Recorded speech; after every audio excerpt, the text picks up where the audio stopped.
우리 컴퓨터 고를 때도 고민할 수 있잖아요. 뭐가 더 중요한가요? 다 중요할 것 같은데 뭔가 속도를 빠르게 하려면 이제 CPU의 성능도 중요하고 그러면 우리가 쓰는 반도체에는 얼마나 많은 트랜지스터가 있는 건가요? CPU 하나에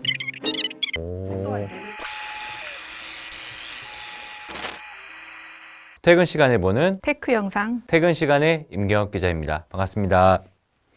오늘은 반도체에 어떤 종류가 있고 그리고 반도체는 어떤 기술을 두고 경쟁하는지에 대해서 친절하고 쉽게 설명해 주실 이지은 교수님 모셨습니다. 반갑습니다, 교수님. 네, 안녕하세요. 저는 서울대학교 물리학과의 이지은 교수입니다. 반갑습니다. 교수님 주 연구 분야는 어떻게 되시나요? 제 주 연구 분야는 이제 2차원 반도체 물질의 이제 광학 성질에 대해서 주로 연구하고 있습니다. 듣기만 해도 아주 어렵지만 이 어려운 설명을 영상을 다 볼 때쯤은 독자분들이 이해할 수 있을 정도로 쉽게 얘기해 주실 거라고 기대를 하고 그러면은 시작하도록 하겠습니다. 이제 사실 우리가 반도체라고 되게 뭉뚱그려서 얘기하는데 종류가 또 되게 많잖아요. 뭐 CPU도 있고 램도 있고 한국에서만 쓰는 말이지만 시스템 반도체다, 메모리 반도체다, 종류도 너무 많고 다양한데 시작부터 돌아가면 반도체가 이제 컴퓨터에 주로 쓰이는 게 저희가 제일 많이 보잖아요. 어떻게 컴퓨터에 반도체가 쓰이게 됐는지 그 역사를 조금 알려줄 수 있으실까? 처음에 최초의 이제 전자기기부터 네. 이야기를 해보면 전화기가 네. 있습니다. 그레이엄 벨이 발명을 하고 이 전화기가 이제 실제 이제 사용이 되면서 미국 전역에 이제 깔리게 되는데 예를 들어서 뭐 동부에서 서부로 이 전화 신호가 가려면은 굉장히 먼 거리를 가기 때문에 중간중간에 신호가 약해질 때마다 신호를 이렇게 키우는 그 어떤 리피터가 필요합니다. 증폭기가 필요한데 이 증폭기의 역할을 한 게 이제 트랜지스터입니다. 그래서 이 트랜지스터가 어떻게 생겼냐면 진공관 모양으로 생겼는데요. 이런 진공관이 있고 여기에 이제 어떤 필라멘트가 있고 그다음에 여기 어떤 이제 전극이 있습니다. 이 필라멘트에 이제 이 전자들이 이렇게 전극으로 움직이면서 이 전류를 흐르게 되는데 이러면서 이제 그 신호가 이제 증폭이 됩니다.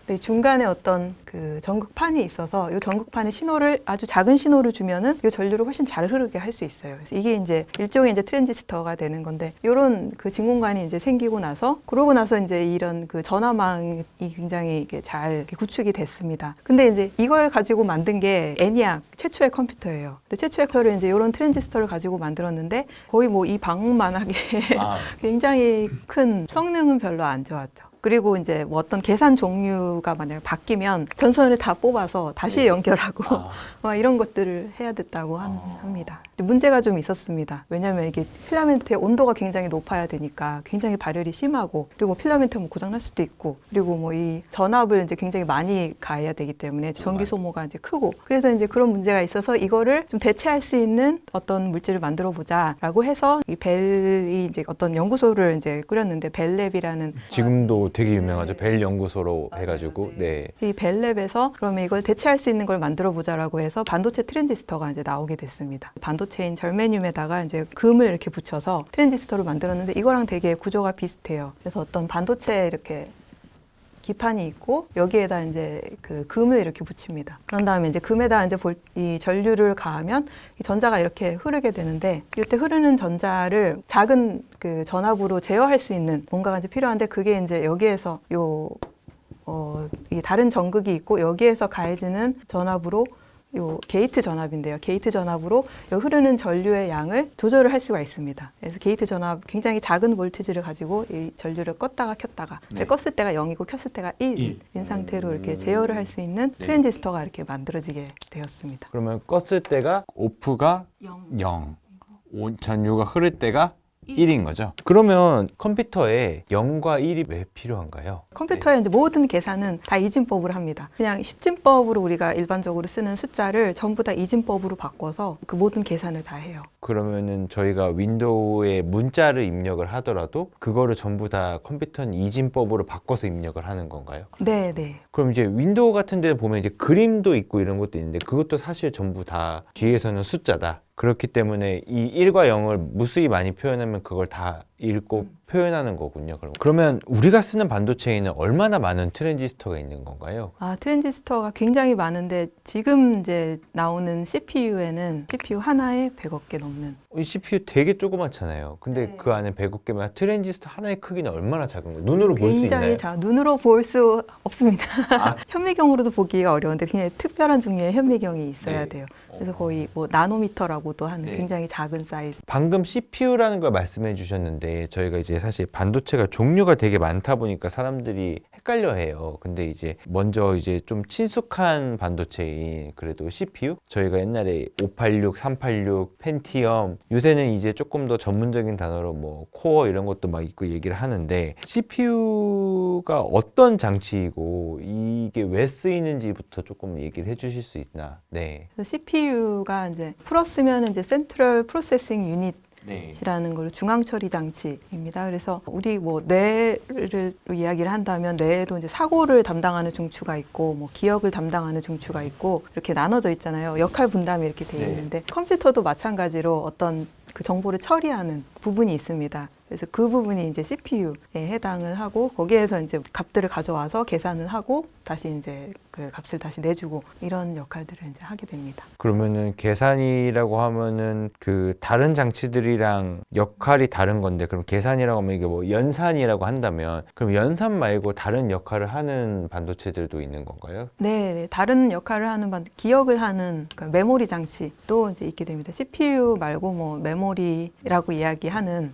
뭐 램이나 SSD, 예전에는 뭐 HDD 뭐 이런 하드 디스크, 디스크 드라이브들 이런 것들이 또 있습니다. 기억에서 뭘 가져와야 될 거 아니에요? 그러면 그 둘은 계속 끊임없이 어떤 작용을 하는 건가요? 그러면? 네, 메모리 장치에서 데이터를 가져오고 그다음 연산을 한 다음에 다시 이제 메모리 장치에 저장을 하고 이런 데이터가 이제 오가는 게 있습니다. 여러 반도체를 써야 되는 이유는 그러면 CPU가 이 여러 기능을 동시에는 할 수가 없나요? 뭔가 CPU만의 만드는 방법이 다르다든가 아니면은 얘의 설계가 다르다든가 뭔가 그런 이유가 좀 아주 특별한 이유가 있는 건지.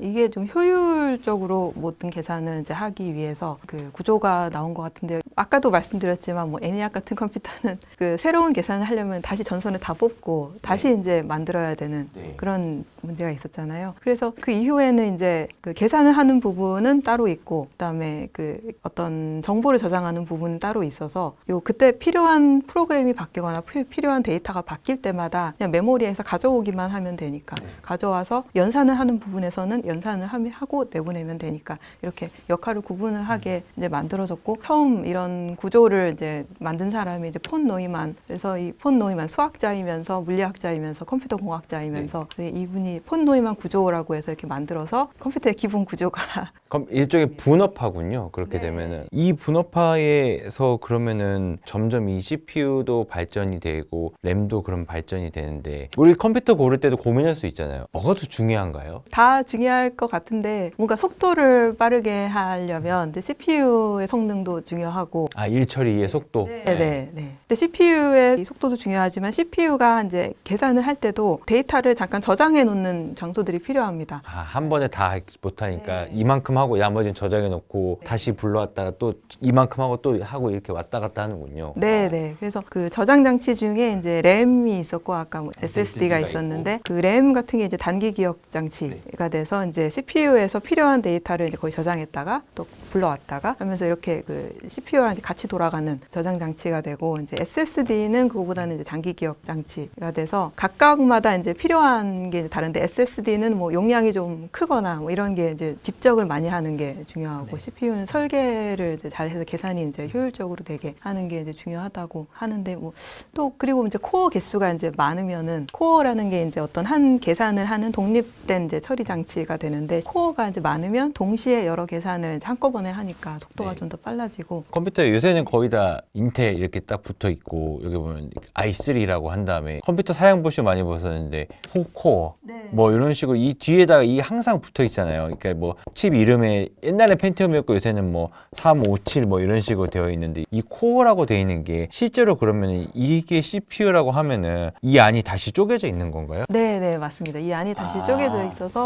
뭐 네. 코어가 이렇게 이렇게 네, 이렇게 있는 것 같습니다. 옛날엔 이게 하나만 연산을 할 수 있었는데 지금은 네 개를 동시에 할 수 있게 되는 건가요? 네, 그렇죠. 속도가 4배 빨라지는. 일종의 분신술 같은 거군요. 하나의 CPU가 있는데 이 안이 이제 옛날에 혼자만 있었으면 지금 이제 똑같은 일을 할 수 있는 분신이 넷이 되는 거군요. 네, 맞습니다. 저 또 궁금한 게 이제 램 살 때 보면은 옛날에는 그냥 램 용량만 중요했는데 뭐 지금은 뭐 DDR4, DDR5 숫자가 붙어 있더라고요. 여기 붙는 숫자는 무슨 숫자인가요? 그 DDR이 램인데 램 중에서도 이게 그 D램입니다. 그래서 다이나믹 랜덤 액세스 메모리. 그래서 D램인데 거기 앞에 붙는 DDR이 더블 데이터 레이트라는 뜻이에요. 더블 데이터가 무슨 뜻이냐면 이게 이제 그 컴퓨터가 어떤 연산을 할 때 연산을 얼마나 빨리 하는가를 결정하는 게 클럭 속도입니다. 클럭 속도가 이제 빠르면은 그 속도에 맞춰서 이제 연산을 하는 건데 그 더블 데이터는 클럭 그 한 번에 데이터를 2번 처리한다는 뜻이에요. 그 뒤에 붙는 숫자는 이제 클럭 속도의 그 빠르기를 1보다 2가 빠르고